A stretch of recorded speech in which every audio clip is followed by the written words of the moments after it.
Some days elapsed, and it appeared she was not likely to take much of a fancy to anybody in the house. She was not exactly naughty or wilful. She was far from disobedient, but an object less conducive to comfort, to tranquillity even, than she presented, it was scarcely possible to have before one's eyes. She moped. No grown person could have performed that uncheering business better. No furrowed face of adult exile, longing for Europe at Europe's antipodes, ever bore more legibly the signs of homesickness than did her infant visage. She seemed growing old and unearthly. I, Lucy Snowe, plead guiltless of that curse, an overheated and discursive imagination. But whenever, opening a room door, I found her seated in a corner alone, her head in her pygmy hand, that room seemed to me not inhabited, but haunted. And again, when of moonlight nights, on waking, I beheld her figure, white and conspicuous in its nightdress, kneeling upright in bed and praying like some Catholic or Methodist enthusiast, some precocious fanatic or untimely saint, I scarcely know what thoughts I had, but they ran risk of being hardly more rational and healthy than that child's mind must have been. I seldom caught a word of her prayers, for they were whispered low. Sometimes, indeed, they were not whispered at all, but put up unuttered. Such rare sentences as reached my ear still bore the burden, "Papa, my dear papa." This, I perceived, was a one-ideaed nature, betraying that monomaniac tendency I have ever thought the most unfortunate with which man or woman could be cursed. What might have been the end of this fretting had it continued unchecked can only be conjectured. It received, however, a sudden turn. One afternoon Mrs. Bretton, coaxing her from her usual station in a corner, had lifted her into the window-seat, and by way of occupying her attention, told her to watch the passengers and count how many ladies should go down the street in a given time. She had sat listlessly, hardly looking, and not counting, when, my eye being fixed on hers, I witnessed in its iris and pupil a startling transfiguration. These sudden, dangerous natures, sensitive as they are called, offer many a curious spectacle to those whom a cooler temperament has secured from participation in their angular vagaries. The fixed and heavy gaze swum, trembled, then glittered in fire. The small, overcast brow cleared, the trivial and dejected features lit up, the sad countenance vanished, and in its place appeared a sudden eagerness, an intense expectancy. "It is," were her words. Like a bird or a shaft or any other swift thing, she was gone from the room. How she got the house door open I cannot tell. Probably it might be ajar. Perhaps Warren was in the way and obeyed her behest, which would be impetuous enough. I, watching calmly from the window, saw her, in her black frock and tiny braided apron, to pinafores she had an antipathy, dart half the length of the street, and as I was on the point of turning and quietly announcing to Mrs. Bretton that the child was run out mad, and ought instantly to be pursued, I saw her caught up and wrapped at once from my cool observation, and from the wondering stare of the passengers. A gentleman had done this good turn, and now, covering her with his cloak, advanced to restore her to the house whence he had seen her issue. I concluded he would leave her in a servant's charge and withdraw, but he entered. Having tarried a little while below, he came upstairs. His reception immediately explained that he was known to Mrs. Bretton. She recognized him. She greeted him, and yet she was fluttered, surprised, taken unawares. Her look and manner were even expostulatory, and in reply to these, rather than her words, he said, "I could not help it, madam. I found it impossible to leave the country without seeing with my own eyes how she settled." "But you will unsettle her." "I hope not. And how is papa's little Polly?" This question he addressed to Paulina, as he sat down and placed her gently on the ground before him. "How is Polly's papa?" was the reply, as she leaned on his knee and gazed up into his face. It was not a noisy, not a wordy scene. For that I was thankful, but it was a scene of feeling too brimful, and which, because the cup did not foam up high or furiously overflow, only oppressed one the more. On all occasions of vehement, unrestrained expansion, a sense of disdain or ridicule comes to the weary spectator's relief. whereas I have ever felt most burdensome that sort of sensibility which bends of its own will, giant slave under the sway of good sense. Mr. Home was a stern-featured, perhaps I should rather say a hard-featured man. His forehead was knotty, and his cheekbones were marked and prominent. The character of his face was quite Scotch, but there was feeling in his eye, and emotion in his now agitated countenance. His northern accent and speaking harmonized with his physiognomy. He was at once proud-looking and homely-looking. He laid his hand on the child's uplifted head. She said, "Kiss Polly." He kissed her. I wished she would utter some hysterical cry, so that I might get relief and be at ease. She made wonderfully little noise. She seemed to have got what she wanted, all she wanted, and to be in a trance of content. Neither in mien nor in features was this creature like her sire, and yet she was of his strain. Her mind had been filled from his, as the cup from the flagon. Indisputably, Mr. Home owned manly self-control, however he might secretly feel on some matters. "Polly," He said, looking down on his little girl, "go into the hall. You will see Papa's greatcoat lying on the chair. Put your hand into the pockets. You will find a pocket handkerchief there. Bring it to me." She obeyed, went and returned deftly and nimbly. He was talking to Mrs. Bretton when she came back, and she waited with the handkerchief in her hand. It was a picture in its way to see her with her tiny stature and trim, neat shape, standing at his knee. Seeing that he continued to talk, apparently unconscious of her return, she took his hand, opened the unresisting fingers, insinuated into them the handkerchief, and closed them upon it one by one.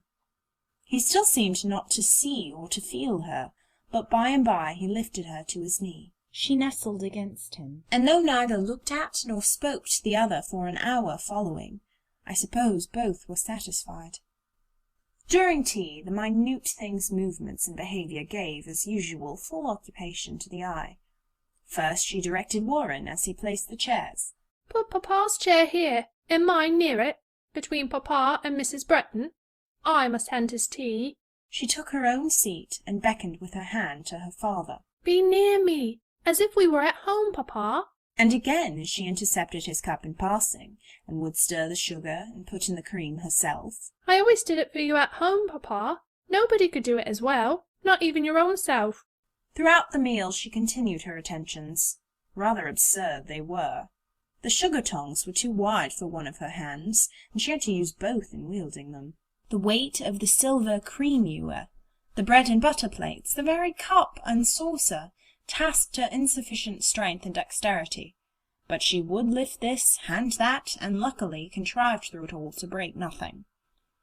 Candidly speaking, I thought her a little busybody, but her father, blind like other parents, seemed perfectly content to let her wait on him, and even wonderfully soothed by her offices.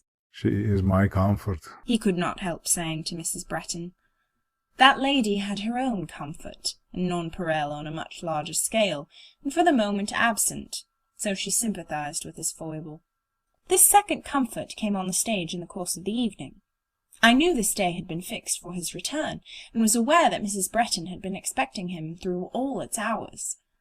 We were seated round the fire after tea, when Graham joined our circle. I should rather say broke it up, for of course his arrival made a bustle, and then, as Mr. Graham was fasting, there was refreshment to be provided. He and Mr. Home met his old acquaintance. Of the little girl he took no notice for a time. His meal over, and numerous questions from his mother answered, he turned from the table to the hearth. Opposite where he had placed himself was seated Mr. Home, and at his elbow the child. When I say child, I use an inappropriate and undescriptive term, a term suggesting any picture rather than that of the demure little person in a morning frock and white camisette that might just have fitted a good-sized doll, perched now on a high chair beside a stand, whereon was her toy work-box of white varnished wood, and holding in her hands a shred of a handkerchief, which she was professing to hem, and at which she bored perseveringly with a needle, that in her fingers seemed almost a skewer, pricking herself ever and anon, marking the cambric with a track of minute red dots, occasionally starting when the perverse weapon, swerving from her control, inflicted a deeper stab than usual, but still silent, diligent, absorbed, womanly. Graham was at that time a handsome, faithless-looking youth of 16. I say faithless-looking, not because he was really of a very perfidious disposition, but because the epithet strikes me as proper to describe the fair Celtic, not Saxon, character of his good looks, his waved light auburn hair, his supple symmetry, his smile frequent, and destitute neither of fascination nor of subtlety, in no bad sense. A spoiled, whimsical boy he was in those days. "Mother," he said, after eyeing the little figure before him in silence for some time, and when the temporary absence of Mr. Home from the room relieved him from the half-laughing bashfulness, which was all he knew of timidity. "Mother, I see a young lady in the present society to whom I have not been introduced." Mr. Holmes' little girl, I suppose you mean, said his mother. "Indeed, ma'am," replied her son. "I consider your expression of the least ceremonious. Miss Home, I should certainly have said, in venturing to speak of the gentlewoman to whom I allude." Now, Graham, I will not have that child teased. Don't flatter yourself that I shall suffer you to make her your butt. "Miss Home," pursued Graham, undeterred by his mother's remonstrance, "might I have the honour to introduce myself, since no one else seems willing to render you and me that service? Your slave, John Graham Bretton." She looked at him. He rose and bowed quite gravely. She deliberately put down thimble, scissors, work, descended with precaution from her perch, and curtsying with unspeakable seriousness, said, "How do you do?" "I have the honour to be in fair health, only in some measure fatigued with a hurried journey. I hope, ma'am, I see you well." "Tolerably well," was the ambitious reply of the little woman, and she now essayed to regain her former elevation, but finding this could not be done without some climbing and straining, a sacrifice of decorum not to be thought of, and being utterly disdainful of aid in the presence of a strange young gentleman, she relinquished the high chair for a low stool. Towards that low stool Graham drew in his chair. "I hope, ma'am, the present residence, my mother's house, appears to you a convenient place of abode?" "Not particularly. I want to go home." "A natural and laudable desire, ma'am, but one which, notwithstanding, I shall do my best to oppose. I reckon on being able to get out of you a little of that precious commodity called amusement, which mamma, Mistress Snowe there, failed to yield me." "I shall have to go with papa soon. I shall not stay long at your mother's." Yes, yes, you will stay with me, I am sure. I have a pony on which you shall ride, and no end of books with pictures to show you." "Are you going to live here now?" "I am. Does that please you? Do you like me?" "No. "Why?" I think you queer." "My face, ma'am?" "Your face, and all about you. You have long red hair." "Auburn hair, if you please. Mamma calls it auburn or golden, and so do all her friends, but even with my long red hair—" and he waved his mane with a sort of triumph. Tawny he himself well knew that it was, and he was proud of the leonine hue. "I cannot possibly be queerer than is your ladyship." "You call me queer?" "Certainly." After a pause. "I think I shall go to bed."